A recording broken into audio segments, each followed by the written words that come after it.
So, quick introductions. I'm Jeremy Pettus, Tricia Santos, Schafer Boeder, Steve Edelman. We are all endocrinologists working here in San Diego. Steve and I have type 1, and Tricia and Schafer wish they had diabetes. And so now you know who we are. Let's just talk real quick about our theme today. So how to be, a diabetes rock star, taboo topics. So, what does it mean to be a diabetes rock star? What is the point of this, this theme, Steve? Like, what do you think? You know what? Being a diabetes rock star isn't just having access to the latest tools and best drugs that we'll talk about throughout the day. It's really doing everything together to help get your A1C under control, but also live life the way you want to live it and not feel like you're doing things that you don't want to do and you hate everything that you're doing just to keep up with your diabetes. That's being a rock star, is making it part of your life. What about you, Trish, Schafer? What would you tell your patients of diabetes rock star is? I mean, TCOYD kind of embodies what being a diabetes rock star is, which is you taking a hold of your diabetes and you being in the driver's seat. And that's kind of what I think about being a rock star. Yeah. And I think it's also just having fun with it. Yeah. I mean, that's what we do here. And it's kind of a funny thing to think about that diabetes is fun, but it can be. And so just, rock it out and just have fun with it. So, yeah. I mean, let's be real. Sometimes diabetes sucks, right? But we can be a rock star. You can take care of, your disease, take care of yourself, and get on with your life, have fun. So that's diabetes rock star. That's the kind of first part of the title there. And then the second part is taboo topics. And what do we mean by that, Trish? Well, I mean, I think everybody knows what kind of these taboo things are. And in the world of diabetes, there's a lot of taboo topics, talking about things. I mean, eating can be taboo when you have diabetes, which it shouldn't be. Things like talking about sex and drugs, the prescribed ones and the not prescribed ones. But I mean, the idea today is actually to take things that are taboo and not make them taboo and make us all comfortable talking about them, which we should be. Right, Steve? I was going to say, there's so many things that people are uncomfortable speaking about with their loved ones, and especially their caregivers. As you mentioned, even things like constipation and things like that are just difficult to talk about. And if you don't talk about them, you can't find a solution to them. Right. So this is really a good time to really talk about taboo topics. And, we've never done it before, but we also have a lot of mainstream topics as well. Schafer, what's your favorite taboo topic? My favorite? For sure. Drugs, for sure. You mean the prescribed kind? No, the other kind. Yeah, the marijuana. No, I love listening to Jeremy's talk on marijuana because, I don't think he smokes it, but he just seems to know a lot about it for somebody. And so just stuff like that, it's a lot of fun. There's a lot to learn, there's being able to be in this community where people are kind of going through these things and having these same questions and even be at home in the comfort of your own home and just to feel that comfort with people who have similar questions and interests. So I think that's what's going to be fun about today. And I'm looking forward to some of these talks for sure. Things that I don't always have the answers as a provider. And, I think even someone else who has diabetes doesn't always have the answers. So I'm looking forward to learning from some of these experts today about some of these topics because people do ask these questions sometimes to me, to their friends and family. And certainly, in the TCOYD community, it's a great place to bring these things up because people have some good advice and some great expert. Schafer, you made a good point. This is a great opportunity to start the conversation about these things that you may have been hesitant to speak about. Yeah.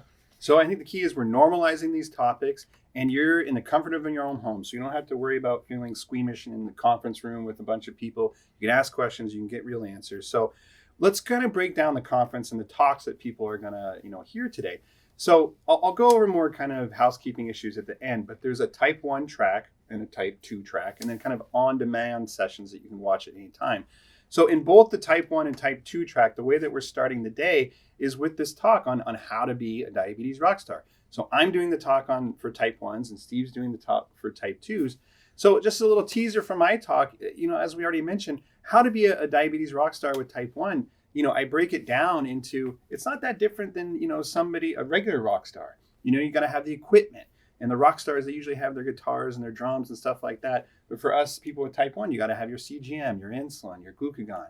And these rock stars, they got to have the attitude, And the same thing for us type 1s. Every once in a while, you just got to say, screw it. I'm doing my best. I'm going to live my life with diabetes. You got to have the fans. And by fans, I mean like friends and support network, people, helping you out. And then you got to have the bod. So, and what I mean by the bod is like, you know, how to eat healthy, exercise. So I'm going to go through that with people with type 1 of how to, you know, take all these key Rockstar things and put it in your life so you have an attitude of like, you know what, I got this and I'm untouchable and I'm going to go out and rock. So, Steve, is your talk as good as mine? Because that was a pretty good setup. You know what? I was just thinking, yours sounds pretty good. You know, there is a little bit of an overlap. You know, how to rock your type 2 diabetes off the charts. You know, as I said earlier, you know, yes, getting access to the really good medications is key. Getting access to a way to test your blood sugar. But it's really much more than that. You know, there are people out there that could totally rock their type 2 diabetes with minimal, you know, tools and devices. And it really comes down to attitude, to lifestyle. And with people with type 2, you know, it's that problem with the weight and the family history of type 2. So it's really understanding why you may have issues with weight. Then it's really tricks of the trade to help get your weight down, but really practical tips. And it's also looking at the other important issues of type 2, your blood pressure, your cholesterol levels, and a couple little tips on exercise. I got a couple slides showing you, Jeremy, water skiing with your first day. Oh man, I know. So, Yeah. you know what? Being a rock star when you're type 2 is primarily attitude.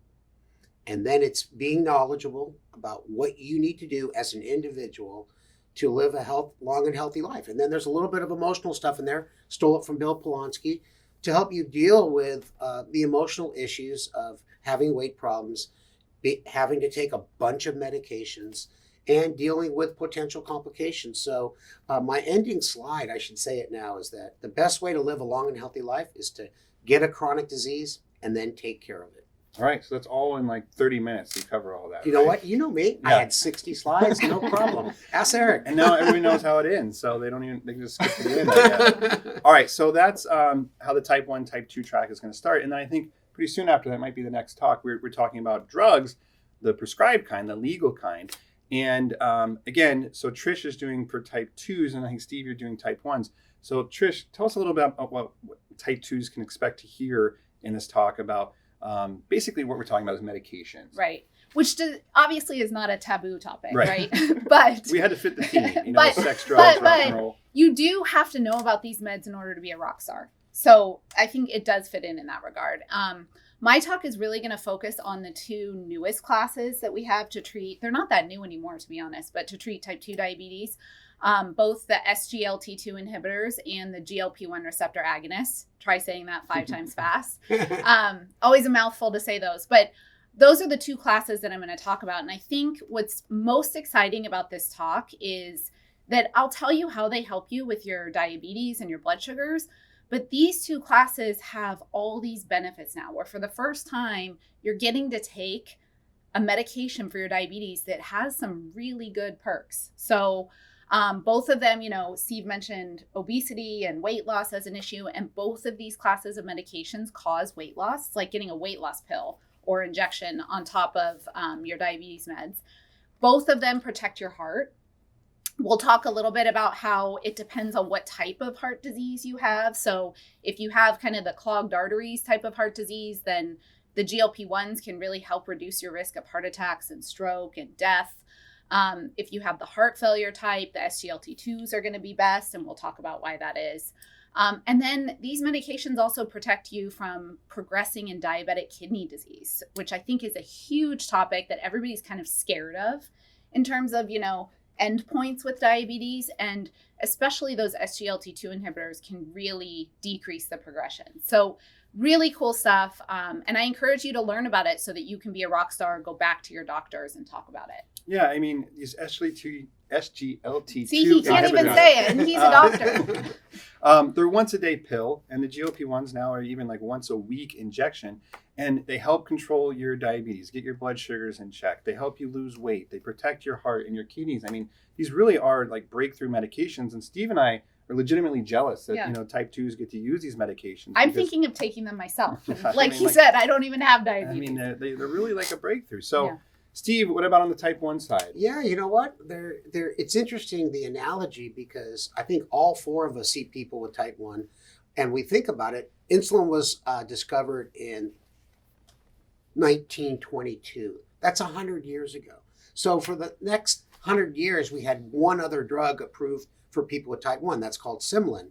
I bet you never even heard of that. Or Yeah, most I people bet you never haven't. heard of it. And I don't really talk about it too much, but I do mention it a few slides because it's a very good hormone that comes from the pancreas as well. And they're reformulating it to mix it with insulin because amylin and this other hormone, Simlin, pramlintide, there's all kinds of names for it. It may have a comeback, but I spend most of my time talking about these drugs that people with type 2 diabetes take and that are officially approved by the FDA. So the SGLT2 inhibitors, see how fast I, and the GLP-1 receptor agonists. I'm actually going to show you some data that investigators put together using these drugs in people with type 1 diabetes. None of them have been approved yet by the FDA in the United States. The SGLT2s, 2 of them have been approved in Europe for people with type 1. So I'm going to talk about that, and I'm going to get you all psyched that there may be a day where we have like a little menu of things that you could have a conversation with your caregiver about that you could use in addition to insulin. Nothing replaces insulin. We cannot live, we meaning Jeremy and I, we both have type 1. We can't live without insulin, neither can you if you have type 1, but we can certainly use other medications to help smooth out the ups and downs. Yeah. And I have patients on type 1s who are on some of these medications that aren't, like you mentioned, are not FDA approved. And they do, for a lot of people, they do really help those highs and lows. Yeah. We call that off-label, right? Yeah. And that's something that, some doctors are more comfortable in prescribing medications off-label than others. But if you know about these medications, it's worth talking to your provider about. And saying, hey, I understand maybe these aren't approved for me, but is this something that would benefit me anyway? And if you and your provider talk about the risks and the benefits, and you guys come to a decision together that it's worth trying, then it's something you can do off label. That's that's a good point because a lot of doctors go, oh my God, I'll be sued by a lawyer. Off label just means that it hasn't been officially approved by the FDA. But if you and your caregiver think it's safe for you, do the correct monitoring, then that's cool. Yeah. I mean, what it practically means is that off-label means it's hard to get covered by insurance. So even if your doctor prescribes it, and this is what happens a lot of times they'll get denied. So that's just another. That's a great definition. Part Off-label, can't get it covered. So all right, so we've talked about rock and roll. We've talked about drugs, and so to recap that, these are sections on prescribed drugs for type 2s and type 1s. So then the next thing we got to talk about is sex, right? And so we have several kind of talks on this topic. There's one on the main stage by Janice Rosler and Donna Rice that are going to be talking about everything that comes, with sex, especially with diabetes.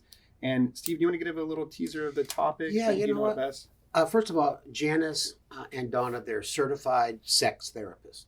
And they talk about the issues of sex, all the issues. And just like we're talking about new drugs for people with type 2, which really puts a higher level of professionalism. Just very comfortably, very just matter of fact. Totally. And they cover some pretty in-depth topics. And, we'll have a little warning on there that, if this is something that's not in your area, you don't want your 5-year-old to watch, then, there are lots of other lectures on demand. But this really gets into the nitty-gritty of, sex with diabetes. There are issues, secretion issues, glucose level issues, and I don't want to give you too much because I know that you'll turn red, Jeremy. So this is one of the talks that I'm going to watch for sure because sex is interesting, but also because, again, I'm not an expert in this area. And so I'm super excited to turn to some people who really know what they're talking about and get a chance to learn from them. Yeah, it's a taboo topic. I was going to say, when we were just kind of chatting about it, we were all kind of giggly and how do we bring this up? Which means it's the perfect topic to talk about because, I think nobody comes in there. It's very rare that patients would come in and be like, hey, help me with this issue in the bedroom or whatever. This reminds me of sex ed. With being a kid in school where you kind of sat there and felt a little uncomfortable about what was being said, but you still wanted to know everything. And I think this is why this is the perfect virtual topic too, because you can sit in the comfort of your own home and not have to be in a classroom full of people or patients. Yeah, you know what I mean? We all teach medical students and medical residents. And how many times have we told them with the guys, you should ask, have you had any problem with your eyes, your kidneys? Do you have a problem with erectile dysfunction?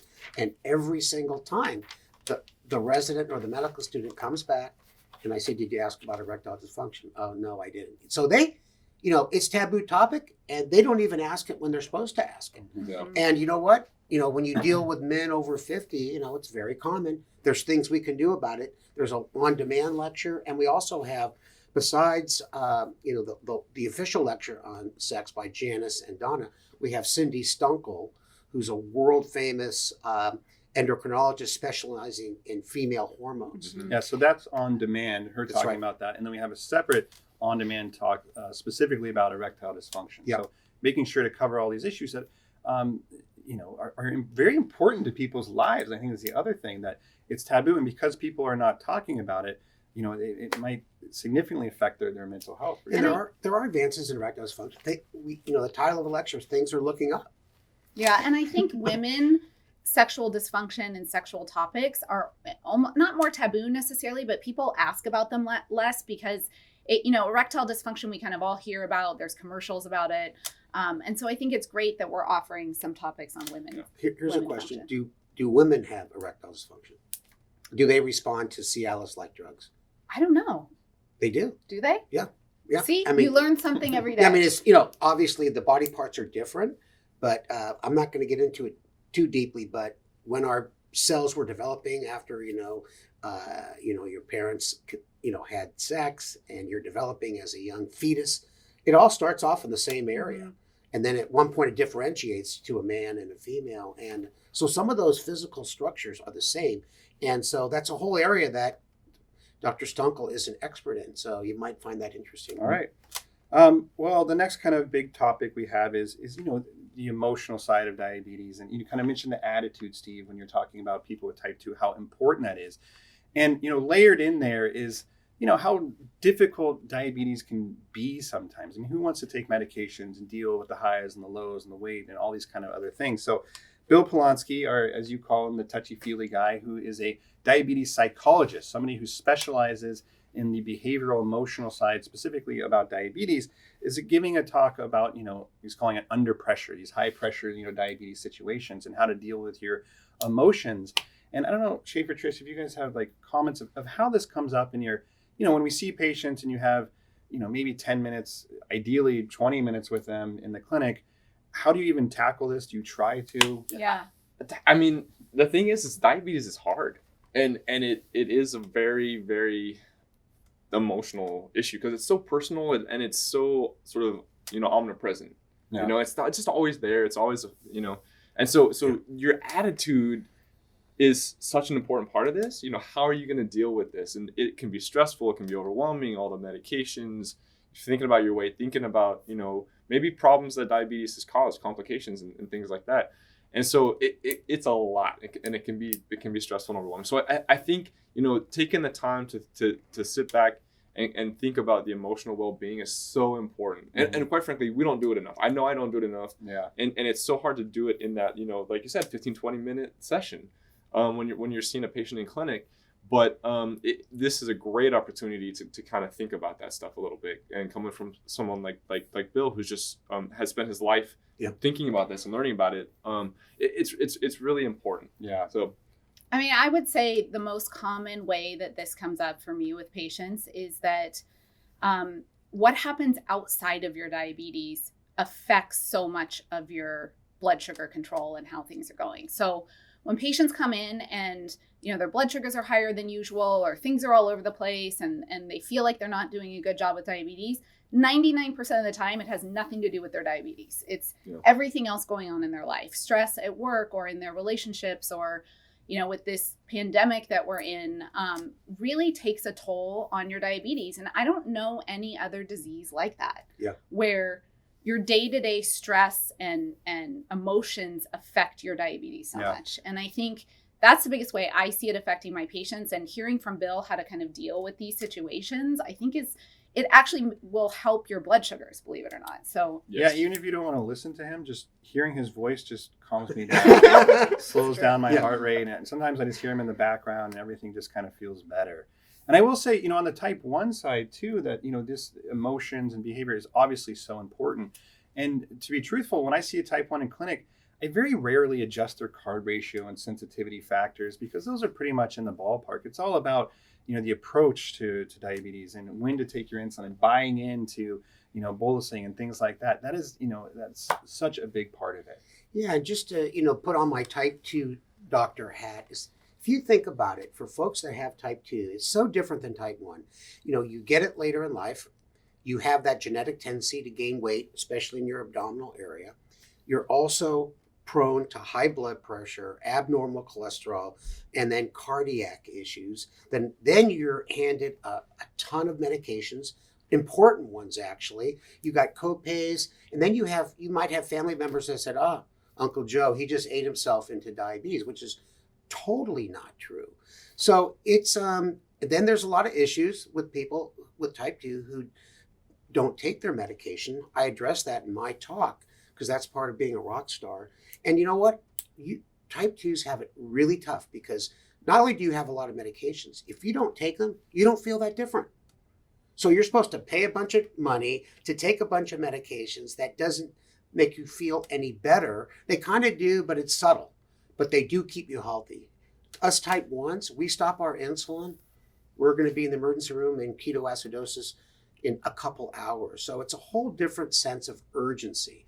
And that's why I have a lot of respect for people with type 2, because it really has to come within. You really have to be your own diabetes rock star to take control of your diabetes. But same thing like you were talking about, Jeremy, with, rarely adjusting the medication. Oftentimes when my type 2s come into the office, if their blood sugars are really high, I start talking about what's going on in their life and not even necessarily adding medications yet, because sometimes it's just addressing that stress or letting them vent or helping them figure out other resources that could de-stress them that really has the biggest effect, more than a medication can do. Yeah, and I think that's, not many providers do that. And not necessarily because they don't care, it's just because they don't have time. Treadmill. You've got patients waiting, you've got to deal with blood pressure, cholesterol, change medications, blah, blah, blah.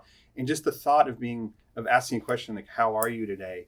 You just feel like you can't do that because God forbid they have, something that's going to take 1 to 2 minutes to say. So the point being that, not vilifying doctors at all, that we all want, our patients to live a long and healthy life. Everybody with diabetes wants to live a long and healthy life.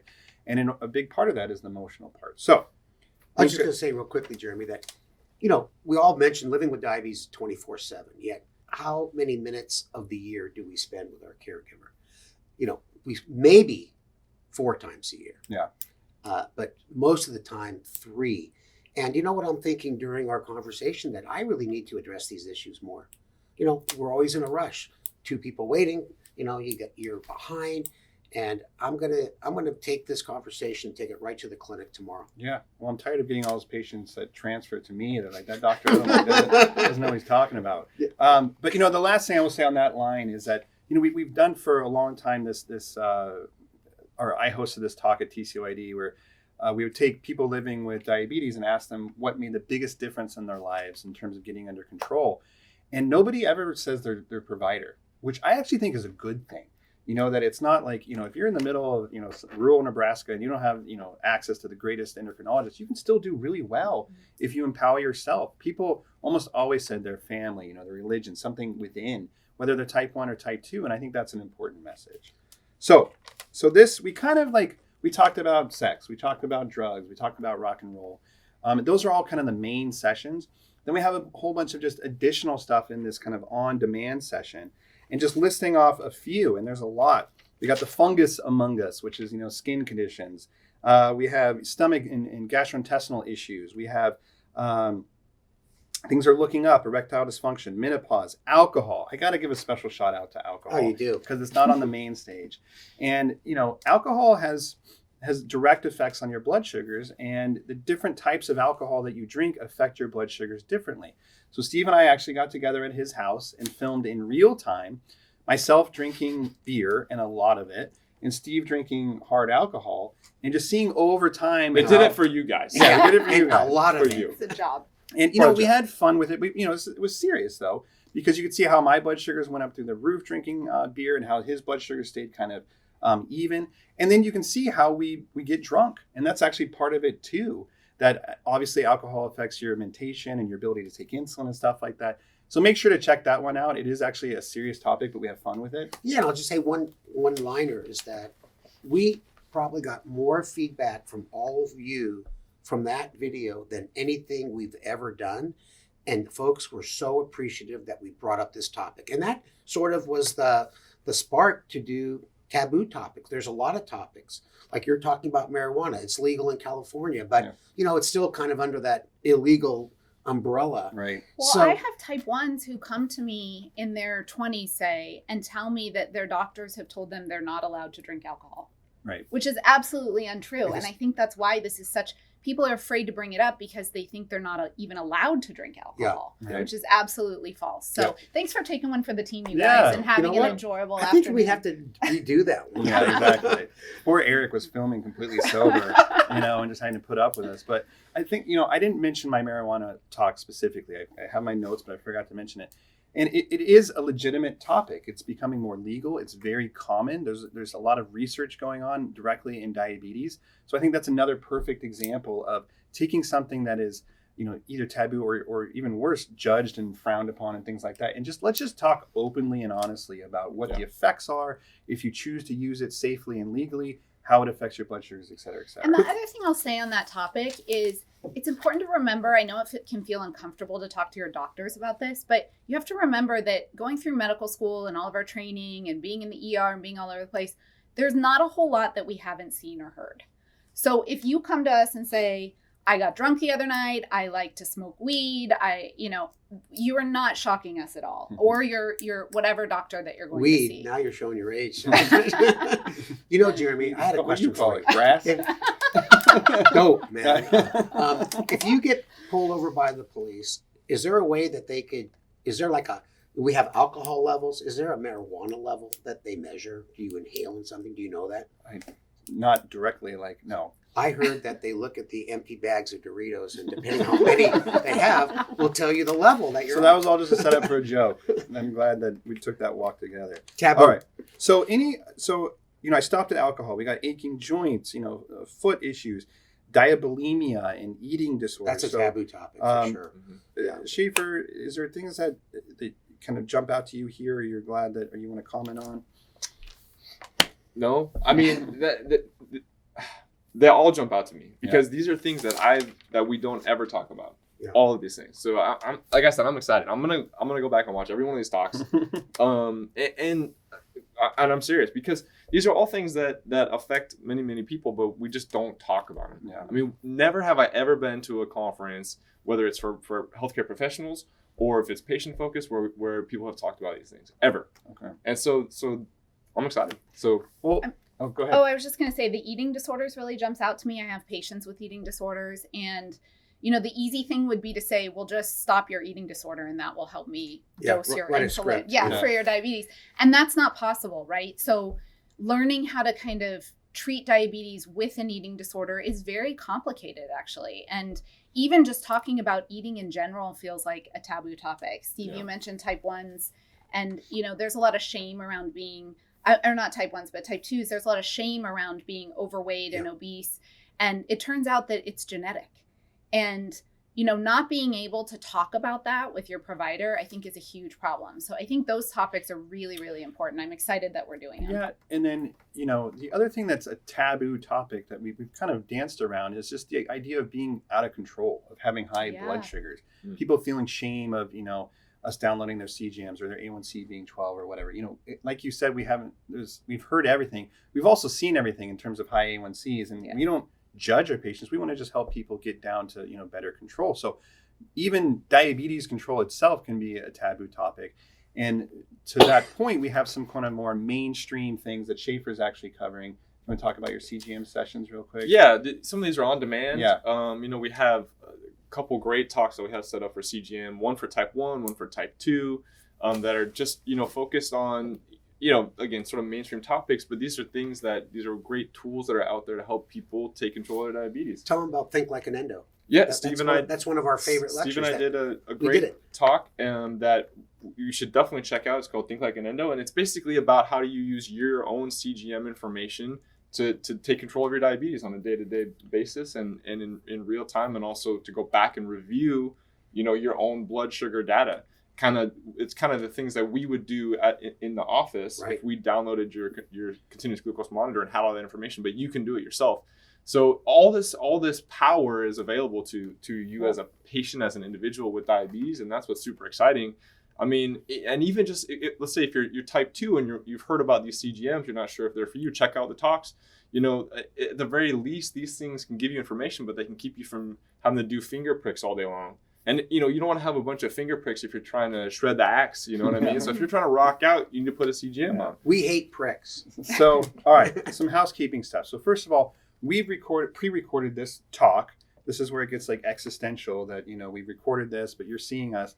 But because we've pre-recorded this a couple days before the conference, we will be there live answering questions in the Q&A. So if you see us responding to you right now, that's because I'm actually at a computer watching myself. Just again, where it gets trippy. I thought you were watching me. And like, so a lot of these talks will be pre-recorded and we will be there present answering questions, just so you know. And some other things, make sure to take advantage of the whole conference, the talks, but also the exhibit halls. If you want to check out some of the products that we might mention, different medications that you might be able to take, or the networking lounge where you can meet a diabuddy, you know, find out somebody else that's in your area or whatever, communicate buddy. With them. Yeah. You never know. Or maybe you want to start a band. Yeah, whatever. exactly. Yeah, you know what? I mean, this is a good place to meet people, you know, and you can be friends online. Other people with diabetes from all over the world. How many countries do we have signed up? It's usually somewhere around like 50 or so. Yeah. Eric's nodding. Yeah. 50 countries. That's And pretty cool. every state, I was going to say in the union, but that doesn't make sense. Every state in the country, you know, is represented here, like, you know, a good swath of countries. So other practical things. When you go to the auditorium, there'll be three kind of main areas or three kind of tabs. And Erik can hopefully put this up there. Let's say the type 1 live sessions, the type 2 live sessions, and then the on-demand like bonus content. So for the live sessions, there will a join button will pop up 5 minutes before the session. So don't freak out if it's 6 minutes before the session and there's no join button. It'll appear there, and then you can join live. The on-demand stuff you can watch at any time. So like Steve said, if this, you know, one talk's not for you, go check out the on-demand stuff. Yep. And then very importantly, outside of this whole conference, all of our video content now we're putting available for free on our website, TCOYD.org, and go to the video vault. You'll have to put your name and email, but it's free. And there's literally hundreds of lectures there now, organized by type 1s, type 2s, and what we call type 3s. Our type 3s are people that don't have diabetes, but they're supporting a loved one. So and the songs. And we got our songs, including the one that we just did, we're going to throw up there. So it's becoming a huge, amazing online living library for people to check out. So the kind of idea is that these conferences now are where we're going to be releasing the new cool talks, and eventually those get put on the video vault for everybody to see. And 150,000 people went to the website in the last 30 days. And the video vault is something we want to make available to everybody in the world. And there's actually 2 lectures on there, type 1 diabetes on the cheap and type 2 diabetes on the cheap, meaning that how do you control your diabetes if you don't have health insurance and you don't have much money? And that's really important, and it can be done. So this is a good time to talk about that. You know, TCOYD has made this leap into the virtual world, you know, very rapidly, doing all this virtual content for free. And we really rely on your donations to make this happen, because this takes a lot of work, to be honest, to do all this, to get all these amazing Rockstar endocrinologists here, to give all this information for free, make it available to everybody in the world. So if you have it within your means at all, please click on one of the links that say donate at the conference, or you can go to tcoyd.org/donate. Getting another nod, and Erik can put this up there, and a thumbs up, so I got it right twice. We really appreciate your donations, whether it's $1, $100, whatever it is. We really do appreciate it. And Steve, do you want to say anything to take us out? I was just going to say, yeah, you know, it takes a lot to put on these virtual events. We want to make it free to everybody and not have any obstructions to watch the show, learn, and to take control of your diabetes. So we appreciate any help that you can give us. So, you know, we're here. We're going to be watching. We're going to be enjoying this with you, rocking out with you. So we really hope you enjoy the day. Send all your comments. We love hearing the feedback, especially the good stuff. And just thanks to everybody for making the time to be here and do this. And it's always fun to make this happen, which is, you know, another weird thing is we're going to go film the music video right now, which you guys have already seen. So we're jealous. But let's go do that. Let's do it. Yeah. All right. Bye, everybody. Bye, guys.